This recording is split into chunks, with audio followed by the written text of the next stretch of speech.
তো আসসালামু আলাইকুম গাইস, আমি আসলে কখনো ব্লগ ভিডিও করিনি, তো আজকে একটু ছোটোখাটো দুষ্টুমি করে ব্লগ ভিডিও করেছি।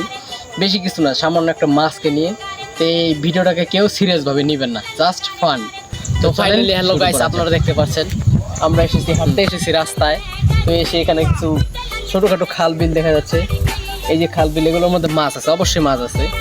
তো আমার হুট করে চোখ পড়লো, এদিকে আসেন একবার ক্যামেরাম্যান। আমার চোখ পড়ে গেলো ছোট্ট একটা খালের মাঝে। তো এখানে আমার একটা মাছ চোখে পড়েছে। তো আমি সিদ্ধান্ত নিয়েছি যে মাছটাকে উদ্ধার করে এখান থেকে রেস্কিউ করে বড় পানিতে দিব।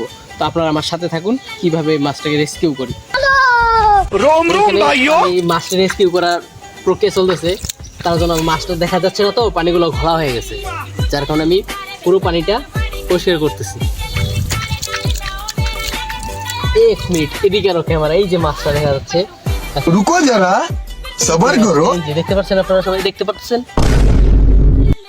ফাইনালি আমি এখানে কি করব, আমার করণীয় হচ্ছে এখানে ছোট্ট একটা বাদ দেবো, যাতে এই মাছটা এখান থেকে বেরিয়ে যেতে না পারে।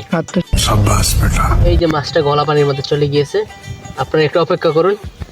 ফাইনালি এখন আমি পানিটা এখান থেকে পরিষ্কার করে নিয়ে। তো গাইস, ফাইনালি মাছটা আমি ধরে ফেলেছি। এখন অপেক্ষার প্রহর শেষ, মাছটা দেখার পালা। এই যে দেখুন, ও নো, দেখতে পারতেছেন। মাছটাকে এখন বর্তমানে মনে করেন আমি নতুন জীবন দেব।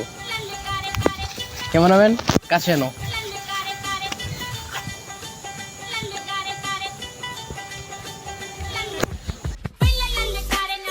সো ফাইনালি এরকম, এটা কোনো ব্যাপার না, এরকম মহৎ কাজ আমি অনেক বড় বড় কাজ করেছি, এই জন্য আমাকে ধন্যবাদ দিতে হবে না।